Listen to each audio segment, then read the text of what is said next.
I've got attending peace for are you a school? Hi everyone, welcome to the Same Kit Different Day podcast with Doug Melia. I'm your host, and today I'm going to be interviewing Phil Moore from the London City Mission. Thanks for joining us, Phil. Hi, Doug. So, Phil, first of all, let's just go back to where we met. We met at the NFPS course with Mark Dawes. That was right, wasn't it? Yeah, that's a good few years ago, probably 10 or more years ago. Oh wow, was it? I didn't realise it was long ago. Doesn't it fly? If it was one of the first ones, it's a long time ago. Yeah. Yes. Yeah. I certainly remember it was a while ago. And with the well, first of all, let's talk about London City Mission. Then I've just been having a look on your profile to remind me about what it is you do. Who are you training down there, or who were you training? So, London City Mission is a Christian charity that's been around since 1835. And its aim is to share the Christian faith with the people of London.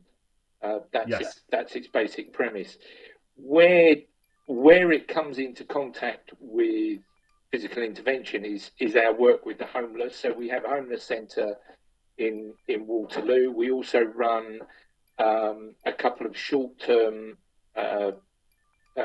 homing schemes. So we have an overnight project, and also have a 6-month project for people to transition from the street back into normal life, and we work with them. So it's really in our day centre where we were having some issues. So quite a number of years ago, we had a fairly serious issue with a volunteer getting hurt and being hospitalised. And so we looked into physical intervention. I was doing personal safety, conflict avoidance training. I trained with Susie Lamplugh Trust. Oh yes. But we felt that there was a gap between that and verbal diffusion techniques are all well and good, but if someone is off their head and need to be removed from your premises, then basically verbal diffusion techniques weren't working. So our staff working in the homeless centre basically said, Bill, we need to come up with something else. We did our research, and we came across NFPS and Mark. We got in touch with Mark and initially said to him, Mark, would you come down and train all our guys? And typical Mark, he said, you can't afford me, but if you send a couple of guys up to us, we'll train them in order to train your guys. So that was where it all started, and I've been doing that ever since, and I've had a number of different guys train with me, and we've rewritten our policy. We've now got three staff who are trained as trainers, and we've got it written into our policy. We have to have 3, and we say that everyone working in our homeless centre, it's mandatory training to have physical intervention, as long as they are physically capable. Perfect. Yeah, and it's a long journey to get a charity onto that, I think, because the old way I used to look, we're going back 10 years now, aren't we? Yeah. It used to be, if you have to have this kind of training, you've got a problem, what's going wrong, why aren't you doing it correctly, that it gets to this stage. That's the echo I got from some organisations. Did you sort of face the same challenges? Yes, I think we were the straw that broke the camel's back was we had an intervention trying to remove someone from our home centre, and in the course of that struggle, a volunteer who was an excellent volunteer, doing their best, doing a great job, but had their jaw broken. And and that was the point at which we said, we think we're trying to do the right thing, but we're not trained, and we need to work out either we rely on calling the police, but as good as the police are, and the police are brilliant, but they take a while to arrive. Yeah, they do. Yeah, and So one of it the was things. basically convincing our leadership team and our trustees that it was worth the money to pay for some of our guys to go and train, and then be able to come back and train our staff. And consequence of that, kind of 10 years on, we now do personal safety, conflict avoidance. I do that. I've got the two other trainers with me. They have been trained with Susie Lamplugh. We've also done conflict management training with Mark. So we realised that once we'd got the personal safety, conflict avoidance at one end, and then you've got the restraint at the other end. I remember probably about 5 or 6 years ago talking to Mark and saying, there's a gap in the middle. What about the guys that they don't necessarily need to intervene, but the soft skills are too soft? And so that's where Mark started developing conflict management training. So I did a couple of courses with him, the masterclass, the coaching courses, and basically I've spent a lot of the charity's money on ensuring that we are trained and are able to train our guys up to the best level that we feel is required for the work that they do.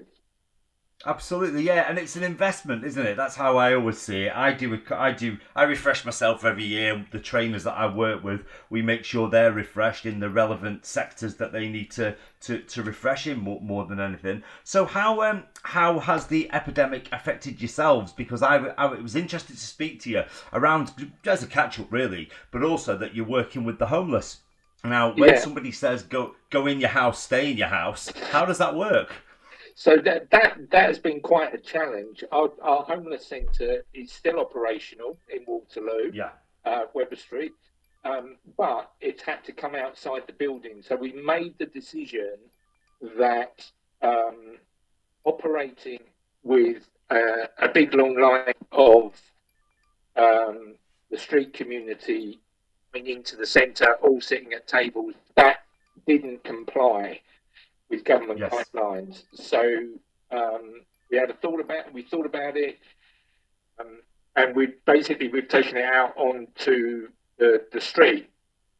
So there are tables laid out for serving. There is only a set number of staff who are distanced apart. And there are also markers out for people to observe social distancing in the queue to collect food, and so the food is bagged up and passed to people, and so we've managed to keep that going, whilst at the same time the government have obviously then said we need to put the homeless into hotels. That has been happening, and a member of our staff is actually now volunteering at one of the hotels where a lot of the street population have gone, and doing shifts there. But what it's meant is that the number that we were seeing normally has probably almost halved. So we've gone from up around 70, 80 down to around 40. And I think what it's fair to say, I was talking to our manager last week, and he's saying that what they're beginning to see now is more the real hardened, rough sleepers that have been on the street for a good number of years. They're a bit more kind of my generation, the slightly older, and no government or council is going to shift them into a hotel. They know how they operate, and they feel safer on the street. But they are a hardened, they're a much more hardened community, and we don't tend to see them on a regular basis. There will be a number of places that they can get help, one of the things that we found is that our centre is one of the few centres that's still operational. Yes. So they know they will travel down from other parts of London in a way that they wouldn't do normally, because they know they can get something to eat. And that helps with compliance. So they come down, Yes. they know if we mess up, we're gonna get asked to step out of the line. We won't get what we want. So it helps our staff. And whilst we've had a little bit of verbals, on the whole, we certainly haven't had any incidents of needing to use restraint. We have had to use some verbal diffusion and conflict management, but generally, even the toughest hardened street rough sleeper is pretty compliant. And is happy to be fed and supported and interact with another human being. Yeah, which I think a lot of us are craving right now. I've got a friend who's a police officer, and he was talking about the limited amount of police officers that they're putting out on the beat, because the actual days of going on the beat, there's not so many people around, and they stick out like a sore thumb. If you're out selling drugs right now, it's not hard to work out who you are and to do a bit of a search on you. So I mean, I've always had this correlation. I mean, as a kid, I grew up in a rural area of Lancashire, and I remember it was we forgive the term, but it was a tramp. We described someone as being a tramp, and you sort of knew him, and he fit into that category of being a little bit older. There was a lot of choice in him being on the street. I think there was an element of mental illness there. But more now, it's a lot of young people. It's a lot of drug addiction. It's a lot of mental health, rather than sort of the fact that it's not that there's not a place for them to go. It's a fact that there's so much abrasion when you try and maybe get them there, that I suppose it's more mental health provision that's required than people like you who are picking up the pieces. Yeah. So I mean, that's interesting you say that, because I mean, we're looking at how do we support our guys from mental health perspective. We're looking at bringing in online. We did some online training last year prior to all of this, but I'm wanting to look and say, what is it that we're doing that actually impairs our staff's mental health, but also where are our staff working, where the sheer fact of working with people who have addictions, who have mental health issues, that takes its toll. And I was talking to another one of our teams yesterday that are operating a food bank, and are faced with some verbal aggression because they operate a particular policy of how you go through getting the support, and people are reacting to that. And when you throw into the mix, people have got addictions, they've got mental health issues, they may be living with vulnerable adults, they might be a vulnerable adult themselves. All of that stuff we are recognising is root cause into someone then reacting in a way that maybe they wouldn't normally, and that puts the backs up of our staff as well, and they're going, well, we're under pressure, and maybe we're not reacting quite the same way. And I was talking to one of our staff yesterday, just talking him through, what would you have done differently if you hadn't just had all of this other stuff going on? The reality is that's how we operate. We need to recognise that we are on the edge, that someone's putting our back up, and remember the training and go, we're not just physically taking a step back, but mentally taking a step back, and just going, for the sake of my sanity, I need to take a step back. Otherwise, I'm going to say something that aggravates the situation. Yeah, we all talk about triggers, and we think about sort of how much patience you've got left in a day. And when we all wake up and you're not allowed to go out and you've got to wash your hands, and even if the postman comes, you can't interact with him. I think when we have these discussions that might be heated debates, we can already be that glass sort of half empty mentality. Pretty close to clone to it. So I wanted to ask your views on I mean, when you come into contact with the homeless, how much interaction do you have with children and young people? Well, we don't interact with children. So if a child turned up at one of our, or someone that we knew was under 16, I mean, ideally it's under 18 is the Yes, law. yeah, So if a child came into our centre, we would refer them. yes, Now we would do that as sensitively and discreetly as we possibly could. yeah, But what it means is we don't tend to see the children on the street. There are other no, agencies that would pick that up.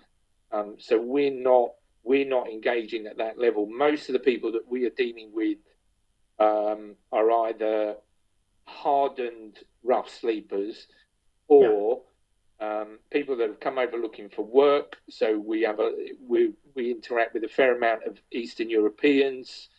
yes. I mean, I was talking to our manager about signage, and he was saying, well, can we have it in Polish and Russian and French? And going like, this place is going to be enormous.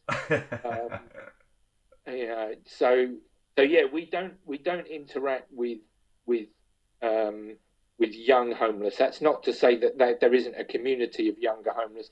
No, Years gone by, we did have some staff that worked on the street uh, and with young homeless, but it's not something that we do now. And there are a number of other organisations out there that would be seeking to support and get yeah. and get kids off the street. Yeah, I think that's it. I think it's a sign of a healthy society. I've yeah. been doing quite a lot of work training ship security officers in Mumbai Well, and New Delhi, and you have hordes of street children, and then you can see the parents are out there sort of putting them forwards and asking you to feed them, and it's very hard to go there and not sort of be affected by it. yeah, But to have a framework where you can make referrals and you can do it discreetly, I think it's definitely a healthier way of society. So 1835, you said. yeah. Give me some history then. How did it start out? What did it look like then compared to What now? was going on then? So you're back in Victorian times, Mm, and there was a guy called David Naismith. He's the guy that right. that kicked it all off. And so the headquarter building where I normally work from is named after him, Naismith House. So he was a guy that set up a number of city missions around Yeah. around the UK. And he came down to London. I mean, I was in Dublin, and the guys in Dublin told me that historically Dublin had been set up, and they prayed with this David Naismith, and David Naismith then came over to Yeah. London, met with church leaders, and the aim was to say recognise that the church at the time, particularly Church of England, some of the established church, weren't reaching into some of the really poor areas of London. Right. And to be honest, they avoided going into those areas. Hmm. So David Naismith's idea was to say, okay, let's get together a bunch of guys who are passionate about sharing their faith, number one, Yeah. but are also willing to go into the parts of London that the church isn't touching, with the church's blessing, to go in, come alongside people to share in their lives, to pray for them, to support them, to introduce them. One of the things we'd say is introduce people to Jesus. Now, and in whatever way that can be done. So in some Yeah. cases it might be directly preaching and that, but in other ways, I think one of the key messages that comes through is London City Mission is very aware that people don't necessarily care about what you know until they know that you care. So historically, I was reading about one of the original missioner guys who went in with his family and he buried a number of his kids because they got cholera. And I Right. think in this day and age, I would be going, I'm sorry, guys, but that's where I draw the line. I'm not going in there.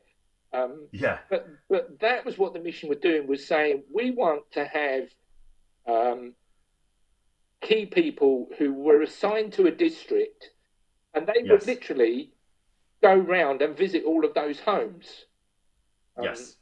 So today we still have this system of systematic door-to-door visitation in areas, but back then that was what it was. Here is your area. You're not attached to a church, and this is not ordained people. These are lay No. people. Okay. They would be assigned to a particular area, and they would literally go and visit all of those people, get to know families, get to know workers in those areas.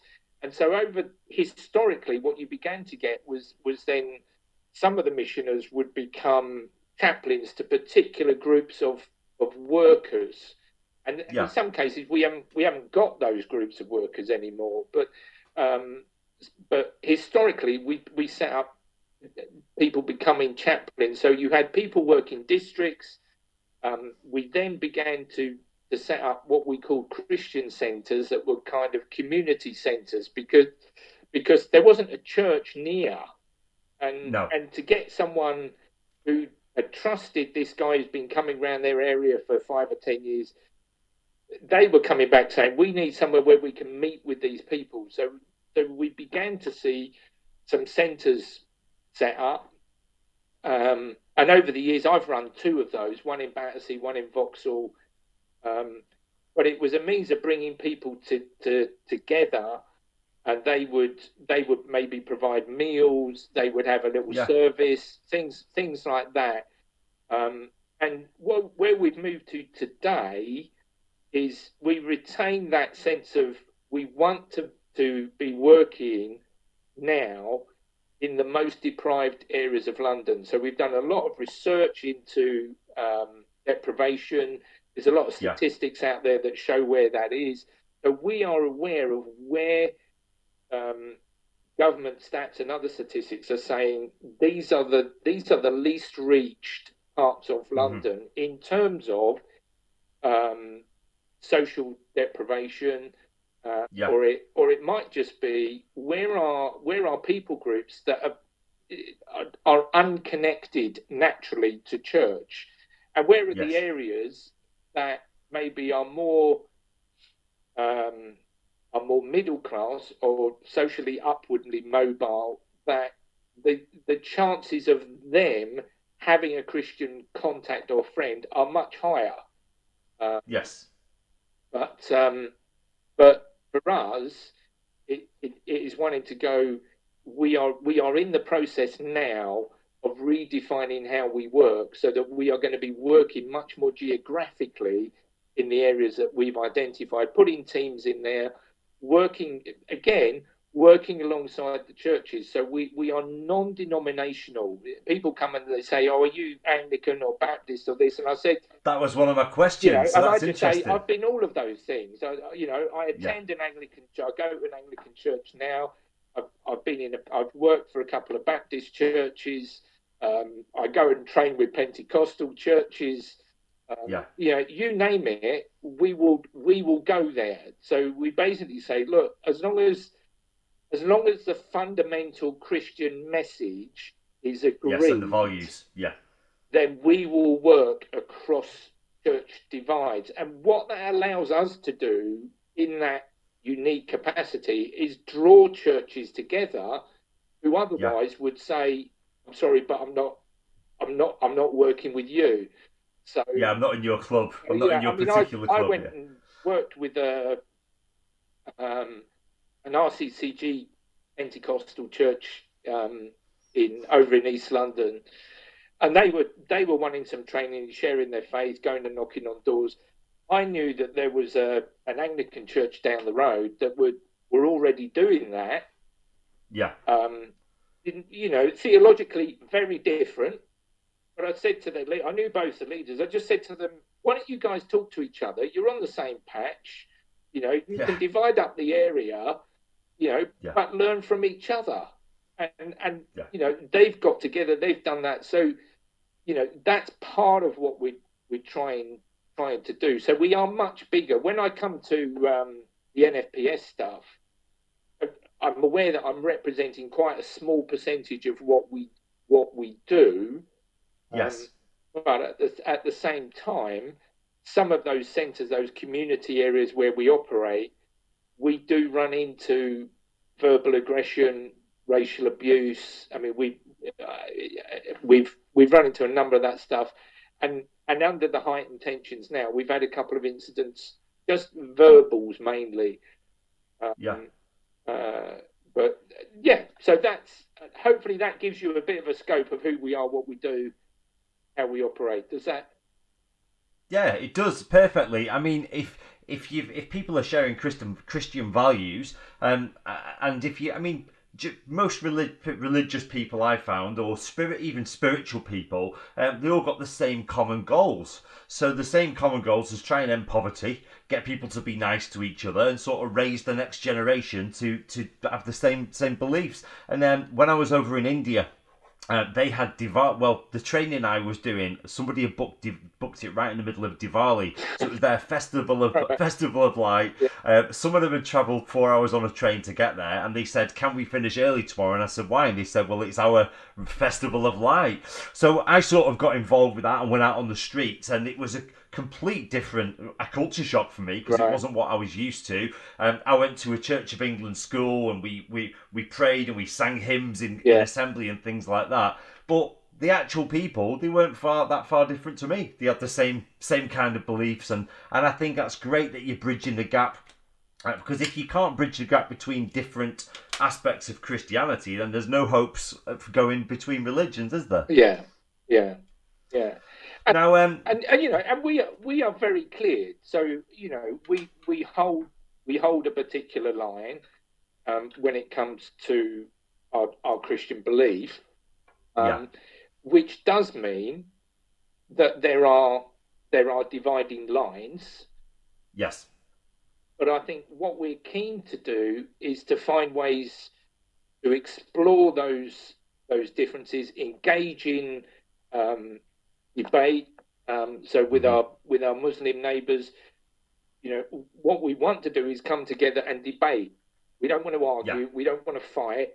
We want to go, okay, let's look at this. Let's you can produce a speaker. We'll produce a speaker. Let's debate. Oh, great. Let people decide for themselves. You know, we believe that we've got the truth.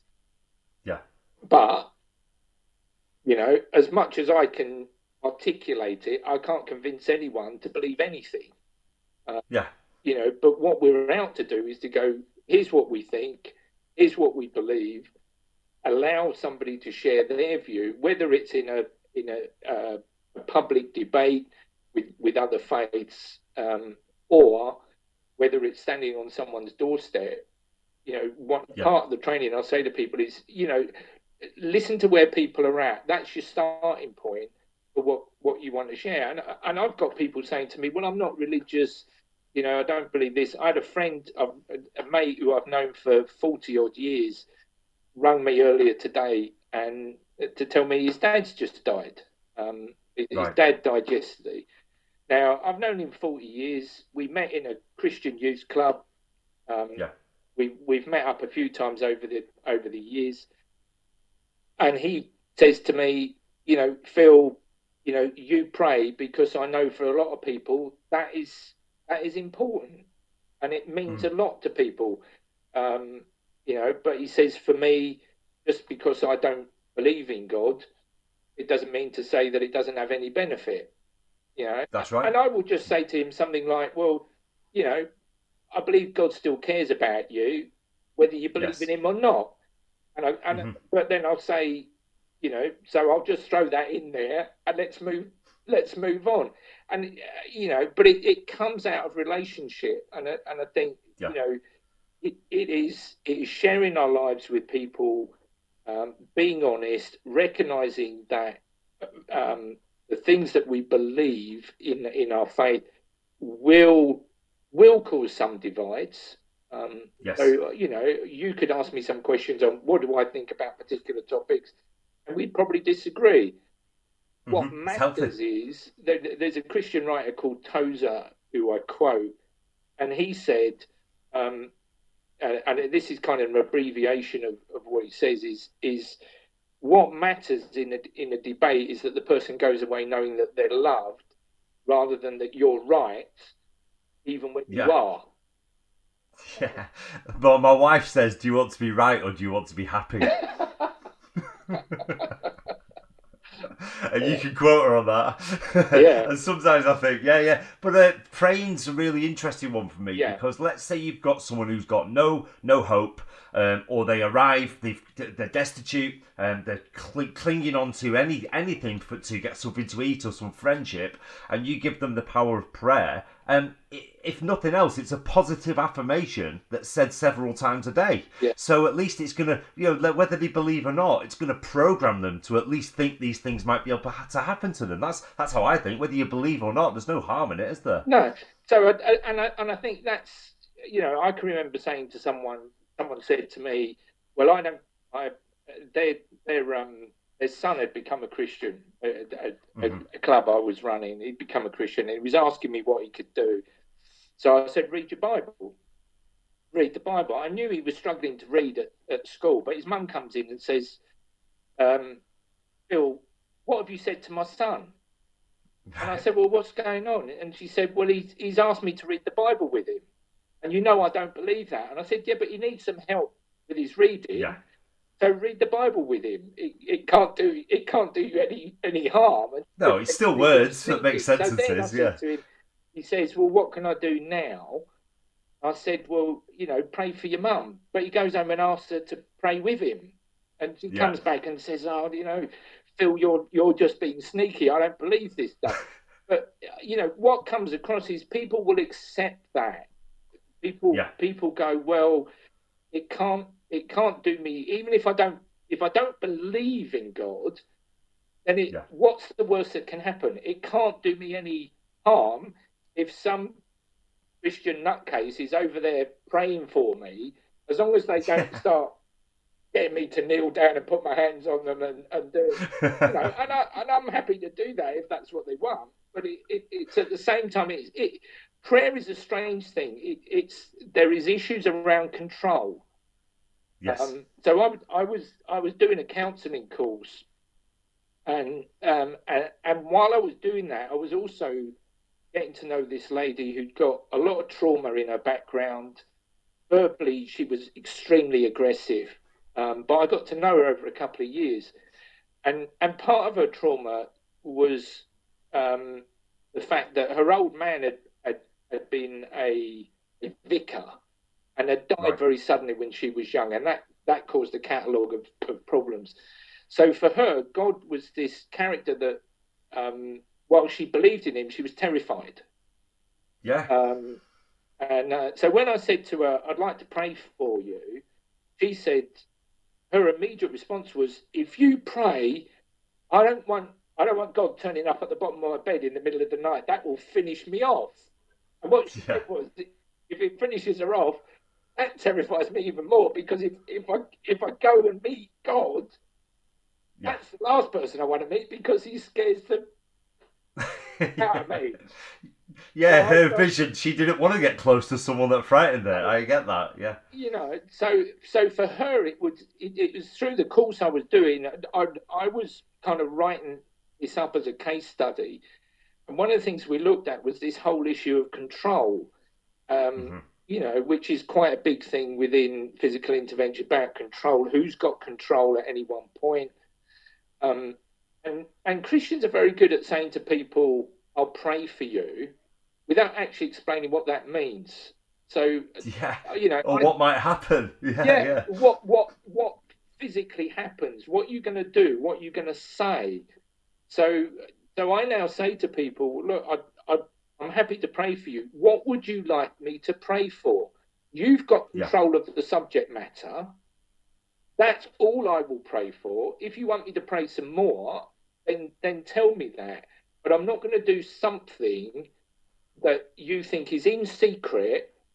Because I had a friend say to me, well, I'm happy for you to pray for me, but I don't know what that means.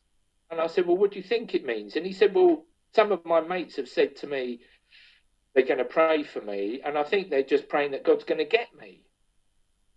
And I go, well, if that's what you want, that's what I'll pray for. But if it's not, give me some ammunition here. What about your family, or what your business? I know a few things about you. So it's trying to demystify some of that. Yeah. And I think prayer is not it's not to be something that is weird. It's a conversation. It's a conversation, admittedly, with a God that you don't see, or I've Hmm. never physically seen, um, but it's a normal conversation. I used to joke growing up that me and my brother used to laugh at listening to people in church praying that they would put prayer voices on, or a special language, and you just, if you had prayers at school, you had that kind of thing where people Yeah, felt of that course they you did. had to launch into some Yeah. pontification about.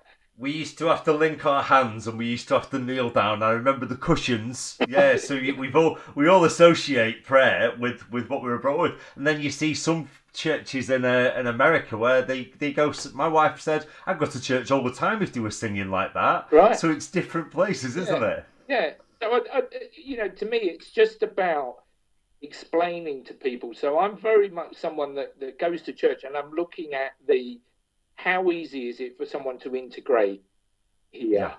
Yeah. So some of the training I do with churches, I'll talk to them about. I can remember one church. I was just saying, how many doors have I got to get through to get in? And there was one I've Yeah. got to get through a gate, and then three doors before I actually meet someone. And I think, Yes. if I'm nervous in the first place, I'm not going to do that. No. And what we've got now is people are joining online church. I've got friends saying to me, "Blimey, my neighbours joined me on the online church service," and there is something. My wife and I, our church has gone online, and Yes. there is something about we've laughed and said, "Oh, we can turn the vicar off halfway through the sermon and go, let's go and have a cup of tea, and we'll come back and listen to the second half." You can't do that in reality. Yeah. No. No. You can't do it if he's live streaming, but you can if it's all Yeah. recorded. So I think there is something about the the church prayer. It connects people. Yeah. People have I believe people have an underlying awareness of something or someone in the universe that is bigger than them. There is an Yeah. awareness of something that people express that in a whole bunch of different ways, but there is something there. And I think that when you come and you start saying to someone, "I'd like to pray for you," you're tapping into to this area where people are when they are put under pressure, when they are seeing people die that shouldn't be dying, they are looking and going, "Okay, what is going on?" And quite often, God gets the blame for that. All right, and it's and Christians need to be sensitive in how you step into that territory, Yeah. Yeah. and not give pat answers. And that's why I'm very keen to say, I'm not coming in going, here's the God answer to the coronavirus. I haven't got that. The science haven't got No. it. Religion hasn't got that yet. We live in a world where these things happen, and Yeah. Maybe Donald Trump has. We don't know. oh well. Apart if you're Donald Trump, I think he's sailing off on the Titanic on his own. But But no, we don't. We don't have the answers. What did you think about the ministers in America that were carrying on with the church services? um, I think it's interesting. I I spoke for. Do you know? Well, you do know Nicole Vasquez. Yes. Yeah. So Yeah. Yeah. Nicole asked me to come and speak at um, Lone Worker the Safety Lone Worker Conference. Safety Yeah. Yeah. in Birmingham, Oh right. Yeah. um, at the Expo. Yeah. And what it was, she said, "Phil, can you just talk for about half an hour on where people's motivation for doing their job overrides best practice and personal safety?" That was the issue, Great because question. I chatted to her a little bit about that. For us, faith can become a motivation that overrides personal safety. Yeah. And so one of the things I was saying was, you know, there are Christians who would believe everything that I believe, but will then go, I can walk into this situation, I can ignore the government guidelines and the scientific and the medical advice because God will protect me. Yes. Now I go, fundamentally, that is true. You know, I've read a story about a guy who was in prison in Iran,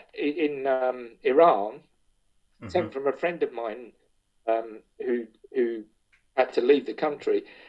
And it's a story about a guy who was arrested because he was a Christian and set on fire, but he didn't burn. And you go, oh my word, that is unbelievable. Yeah.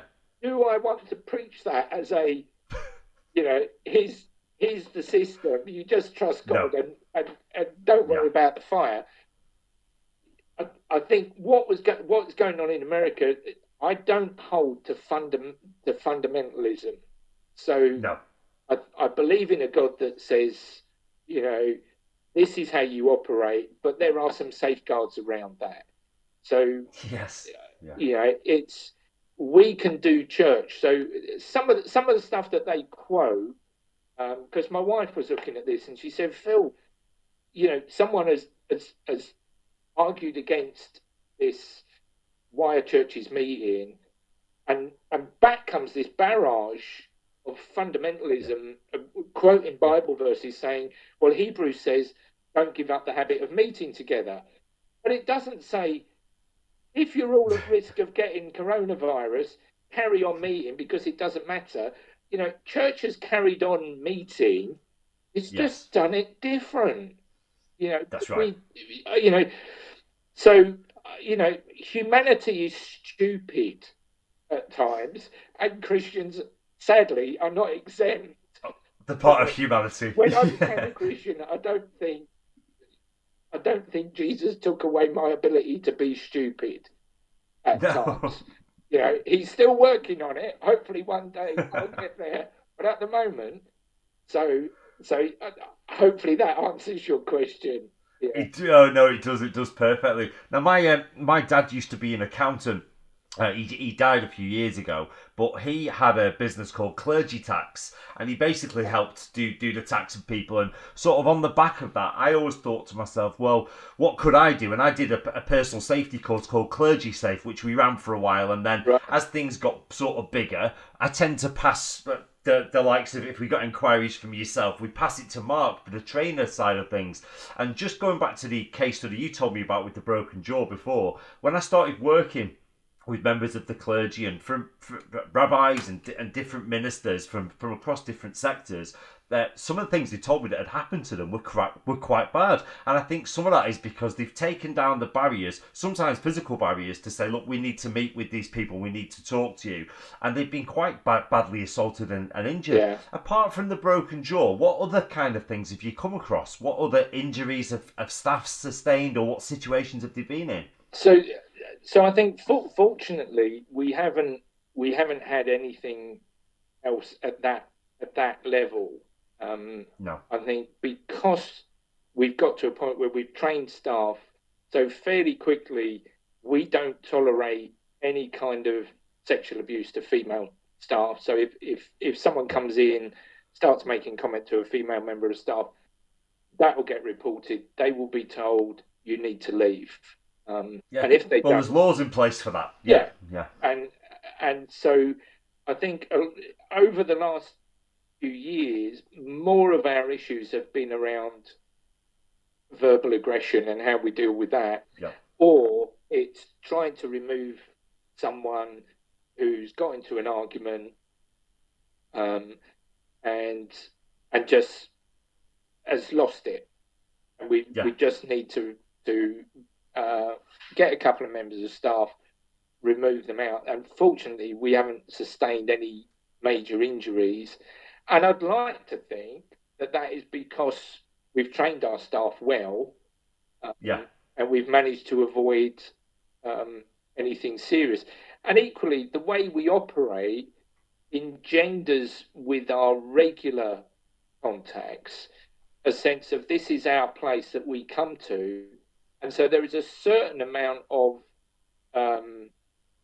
conflict management that is done from that group.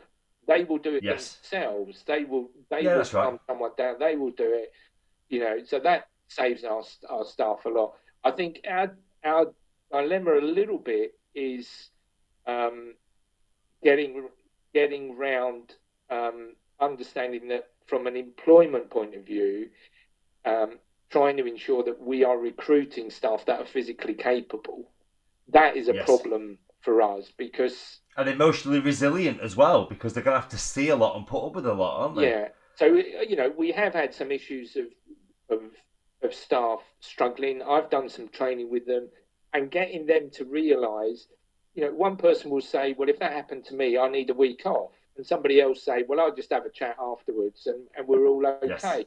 But even some of the tough guys, I'm talking to our manager and he had some verbals a couple of weeks ago. As much as he is resilient, he still wants the phone call. He still wants someone ringing him up saying, are you okay, mate? And if he doesn't get it, he'll chase us and he'll say, nobody asked if I was all right. You've assumed that because I'm a big tough guy, and I was one of the people that had to ring him and just say, I'm sorry, mate. Yeah, I dropped the ball on that one. I shouldn't assume anything. You need it as much as how you doing, mate. I'll buy you lunch when we can get the lockdown moved. Yeah. So I think for us, we've managed to avoid serious assault. But I think we're looking more and more at the emotional impact on staff. So one of the things we've done actually is we've changed the working schedules for those that work face to face. Okay. So in our day centre, the floor staff only work there 3 days a week.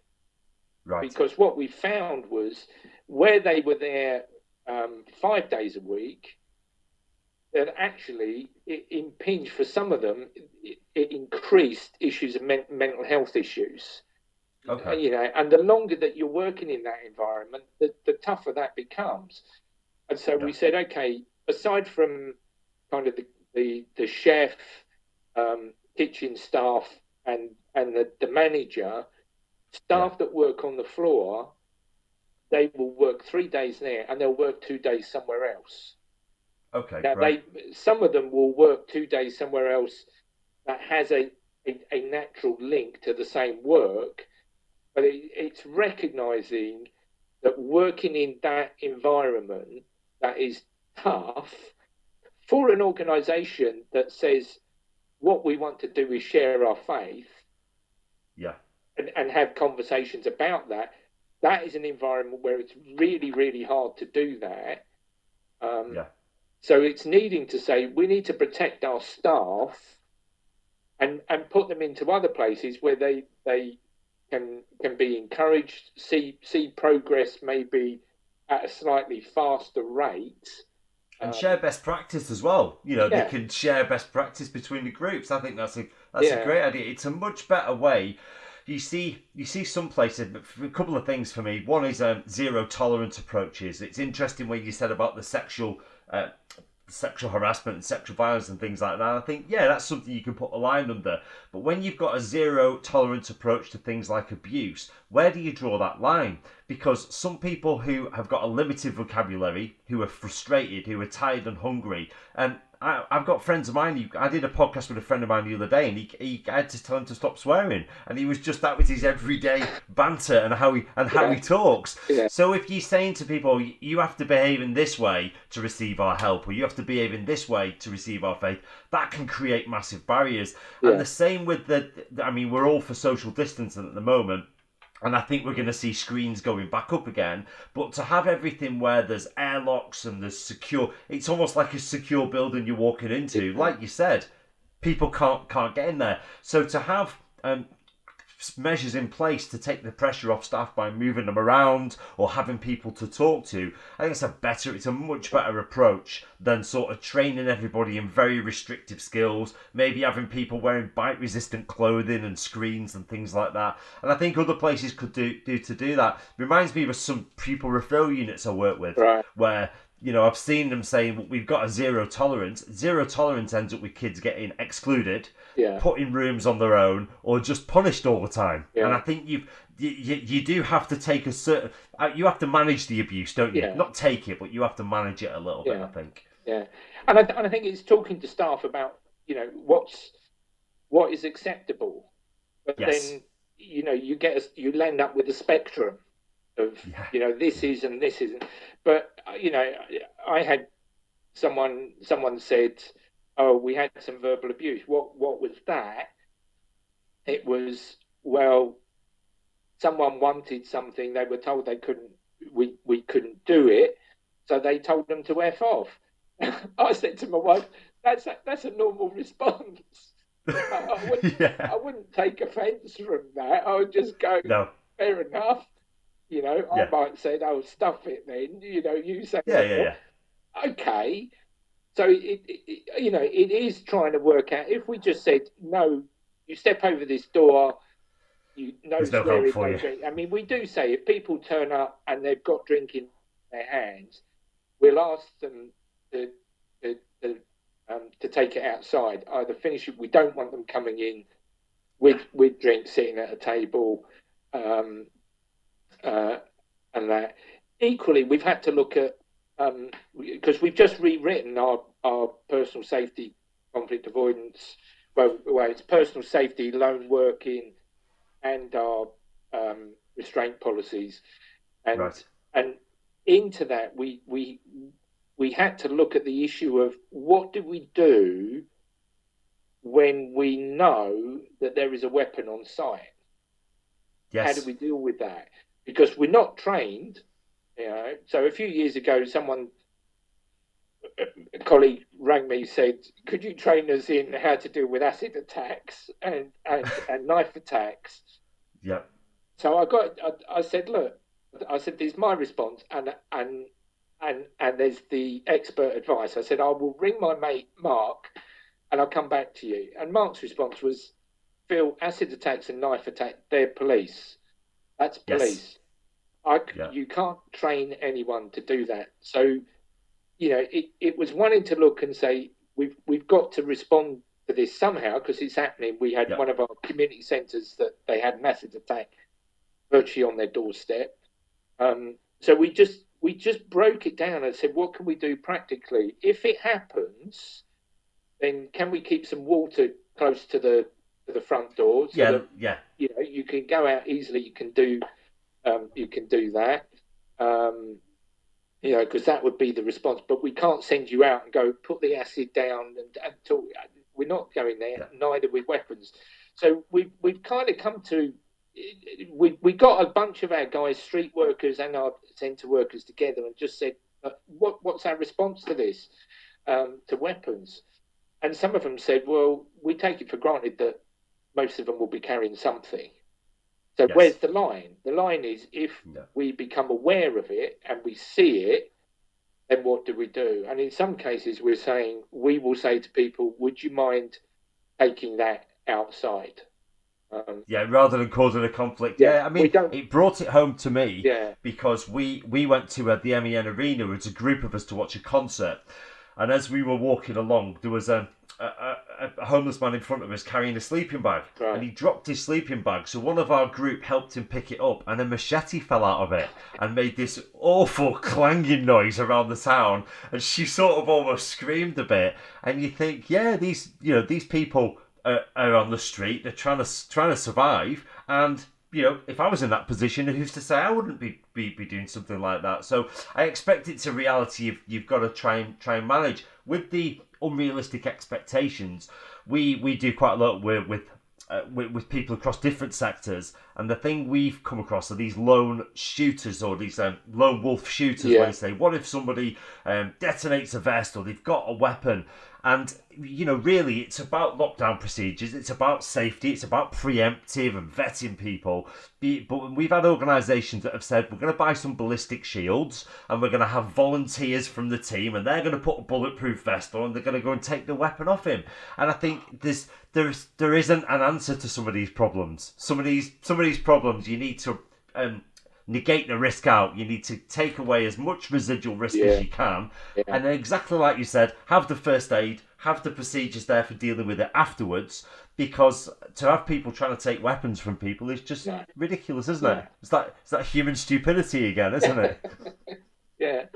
And it's interesting. I mean, I'm talking, we have a street team in King's Cross, and I was talking to their manager, and he said, sometimes it's, rather than them report, and they say, I've just seen this, but he was telling me that he was worried about a particular contact of theirs that were on the street, of physical violence to them. And he said, rather than him get on the phone and say, I'm reporting this or I'm reporting that, there are council teams that go out and care for people and can follow up on this. And for us, it's needing to look and say, where's the line in what we're asking our staff to do? Primarily, they're there to share their faith. They're not there to be security or really, they're not there to do physical intervention. But that's become part of. But it's looking and saying where there are other professional agencies that can deal with these things in a more discreet way, and then if it is completely out of hand, you get out of the way and you call the police. So we've had to look in a number of our centres. I work with our health and safety manager, who's brilliant, and we've just gone out and started saying to people, right, where's your safe space? Where is your safe space in this building? Where, if something kicks off, can you get to as many of your team as you possibly can, and kind of lock down until the thing blows over, or you call the police. We've done it in our headquarters building. We just, because we get regular entry, and we've got problems with people just being let in. I can flick my pass on it, and someone come in behind me, and I go, oh, all right, mate, in you come, and it's easy to allow people in. And we said we're putting enormous pressure on our reception staff. So we said, right, we've got a room over there. That room needs to have a lock on the inside. Because we went from, like, 10 years ago, they were sat behind a desk that was blocked in. And I went, this is crazy. If the person runs around here, they've got no way out. Let's open it up. So they opened it up, and then the problem was they put a heater in. Like, no, don't put a heater in there. Then it was, right, okay, you can run over there, go into that room. Yeah, but they can open it. Right, let's put a lock on the inside. Can I get out of that room? Right, you've got another door the other end. Yeah. What happens is we put crash bars on it. Fire exit. And said, right, you can get out, but equally, nobody can get through those doors from the other side. So if someone does run round, you've got a little unit there. We've put a phone in there. You can ring up the purple file response and get me or somebody else. We can start to deal with that more remotely. But it's walking those things through. And I think what's been nice is where you can engage with people rather than coming down and saying, right, with the authority, and this is the policy you've got to put into place. It's actually role-playing stuff with people and say, let's walk around your building, let's come in here, let's see where you're going. Where are your concerns? When do you get worried? What kind of calls happen? What kind of person? I think people are wanting to engage, and how we begin to do some of that online. I'm working it out.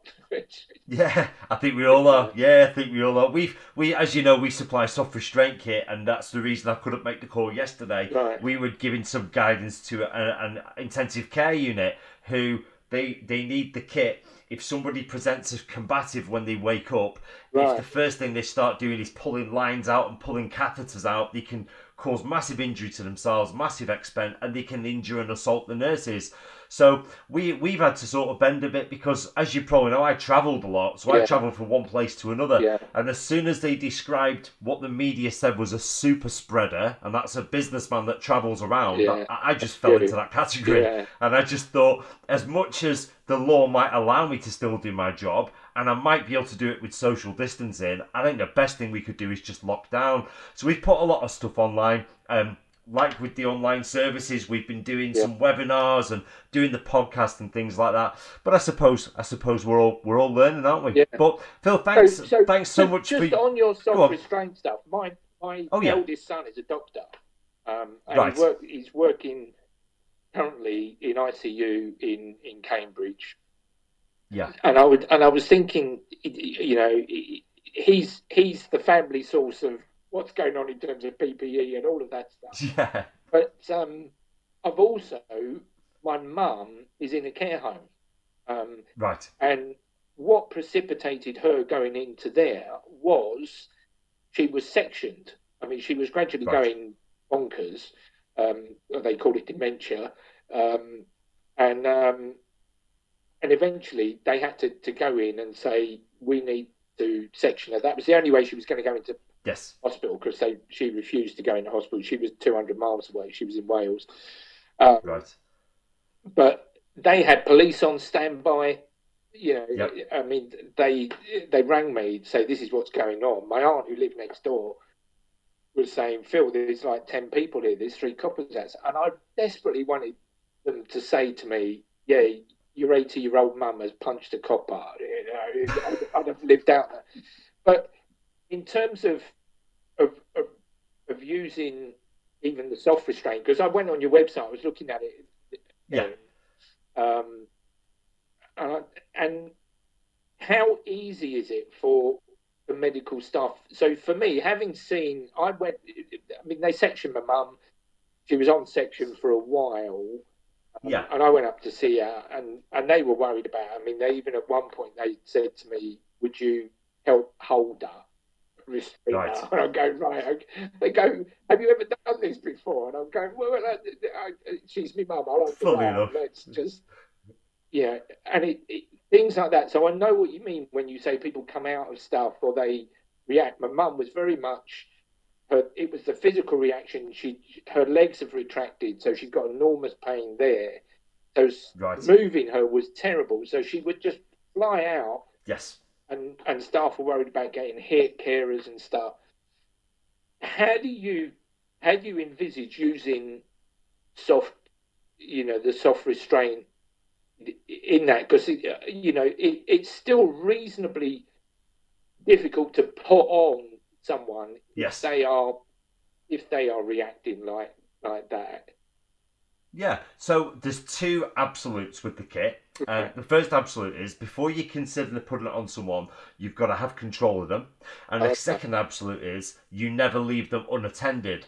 So the unattended bits should be common sense. But I mean, the UK, we don't really like tethering or tying people to things, which is great. Overseas, I have these massive battles with organisations that want to strap people to beds, and I just say you don't need to. You can hold them, and if it's getting to the point where it's difficult to hold them, so prolonged struggling, for example, that would be a perfect example for me. So if somebody isn't going to calm down, the next step from sort of a psychiatric point of view might be, look, we seclude them, we put them in a room on their own. Or if it's not safe to do that, then they might sedate them. Now, you've got some people that are immune to sedation. You've got some people that they've got certain complaints that they can't be sedated. So that for me would be, look, someone's being held, we're going to transition into something else. Or somebody's not calming down because of that skin on skin. So because somebody's holding them, they don't like it, you can transition into something that's holding them, and then they'll calm down. My wife works in care, and the example she always gives me is when hoists first came about. Right. So when hoists first came about, residents were terrified of them. Residents would say, I'm not going in that contraption. It looks like a catapult. You're going to fling me across the room. But then she'd get in it, and then they'd have a little go in it, and eventually they became to the point where they trusted the hoist more than a person, because they knew that the hoist, they could relax in it.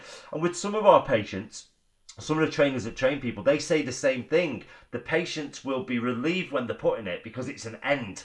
It's an end. The staff can back away a little bit and they can hold them. But from the control point of view, so you've got two there. You've got one to end prolonged restraint. You've got two where a person consents to wearing it. Because if you say, look, we're going to have to hold you as we walk or as we go in the car, or maybe even as you interact with others, or they're playing Xbox in the same room as somebody in the hospital they're in, they can say, look, we won't have to hold you. We won't have to be sat right next to you in case you assault somebody. There's a choice for you to wear it. And the other one is where they're already sedated. So somebody's already sedated. You know you're going to bring them round. Yeah. And as you bring them round, last time you brought them round, they managed to, as you say, your 80-year-old mother might have swung a punch at somebody. Yeah. So when they wake up, they physically can't hit someone. They can get the time then to explain to them where they are and what they're doing and why they're being held. Yeah. And then they can de-escalate them. And that's one of the reasons we don't sell any of our kit without training. Because we wouldn't want it to be used in the wrong way, or we wouldn't want people trying to wrestle and put it on somebody and failing, if you like. So yeah, I always try and explain that, but it's nice to have somebody ask me about it because it shows they are the questions that need answering, aren't they? Yeah, no, that's really helpful because I thought, there's my mum, almost 2 years ago, gets sectioned. There's 3 police officers standing outside her house just in case she kicks off. Now as it was, they strapped her in a wheelchair and they said it was Usain Bolt up the pathway to the ambulance, get her in, and my aunt saying I could still hear her shouting, "Where's my handbag?" Yeah, but it is that I like the way you said they need to be under control before you do it. It's not a struggle to try and wrap something up because that could be just add to the problem. And seeing my mum need to be restrained physically, by 4 or 5 members of staff, and going, there's got to be a better way of doing this, and if she could have been told, look, there is an easier way. If we put this on you, then you won't thrashing around, and we'll go easy on this. She's had the hoist thing. They've given up quite a bit using the hoist, partly because she's a grumpy, stubborn old lady, and because it's difficult. But we've had an ongoing discussion about how much she needs to be out and how much she needs to be in, and how much restraint needs to be when they wheel her out in a chair. It needs to be tipped back because she'll slide herself out of it. She can't get her out of it, but she'll slide out of it, and she can't be left. No. So I think you said they can't be left alone. Yes. My mum was left alone in her room. She slid onto the floor, and about half an hour later, they go and find her. And I go, whilst I understand that's the system, there's got to be better ways of doing this, and I'd be happy to promote some of your kit to say, certainly to the care home, and even talk to my son about it and just say, look, have a look at this. What do you think? Because, what comes of that? I mean, my son is a couple of years into, he's qualified, he's done his FC1, FC2. He's now into training to be an A&E consultant, but he's in ICU. So I'm happy to look at that because it's something that I've now seen firsthand.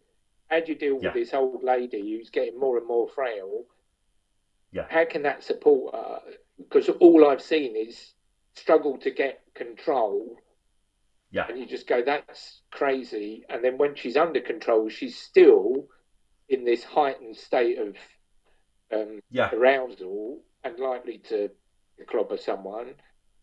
The good thing is medically they've got her pain under control, which we had to fight for. And when they've done that, that's brought everything down. Of course. You know, Yeah. so Yeah. I think it's important that people see soft restraint as a tool in a toolbox. So it's never the be all and end all. They don't replace metal handcuffs because there's some people in society that are going to need metal handcuffs. It's never going to replace medication or sedation. But if people don't have them, they might resort to overuse of sedation or overuse of prone or just saying to staff, oh, well, there isn't anything for you, so you're going to have to accept it and you're going to have to get whacked every day or get injured every day. I mean, the example we've got from one of our clients, a brain injury unit, they use the kit for personal care. So they use it to restrict someone's upper body and the lower body whilst they put them in a hoist and move them. And they can do it in 5 minutes. Wow. Now, without that, it was 30 minutes of fighting with somebody trying to clean them up. Now, I can only imagine, I know the injuries that were sustained during those 30-minute intervals, but I can't imagine what it looked like or that it was very dignified. I can imagine it being a headache for everyone. Yeah. So, but Phil, thanks for coming on. If people wanted to help the London City Mission or get involved, do you have volunteers? So people can volunteer. Obviously, at this moment in time, it's not. We've got all the volunteers that we need, but part of our movement going forward is we want to recruit more and more volunteers from predominantly from local churches. So if there are people in London who want to get involved, they can go to our website. London City Mission, or I think it's lcm.org.uk, www.lcm.org.uk. But if they just Google London City Mission, there is only one. I'll put a link on. Yeah, I'll put a link after the podcast. I think, they can volunteer with us. They can ask to work specifically in certain areas, and we would provide training. So they might meet me in the course of some of that training, and that. So I'm happy for that kind of link. And just to put the link to the prayer. I mean, I've already had some people coming back. There's a couple of Christians come back and saying, "Oh, it's really great to know there's another Christian in the NFPS family." Yes. And that someone's praying. Somebody else has come back to Mark saying, "Well, I'm not religious, but if someone wants to pray for me, that's great." So I'm happy with kind of all responses. But if you want to push the message that Mark sent out, and it's my Gmail address. So we're wanting to make sure people are not having to post something in a public arena where they feel, I like that. Oh, Mark's had a look at it and Doug's had a look at it, and no, they can email me. I promise I will email back an acknowledgement, and I will ask them if they want to take it any further than that. And if they don't, if they just want to say no, pray for that and leave me alone, I will do that. If they want to connect on Zoom or anything like that, again, I'm happy to have a deeper interaction with someone if that's what they want. But I'm not. Yes. I promise them I am not going to preach at them. They're not going to have to sit and listen to a church service. No.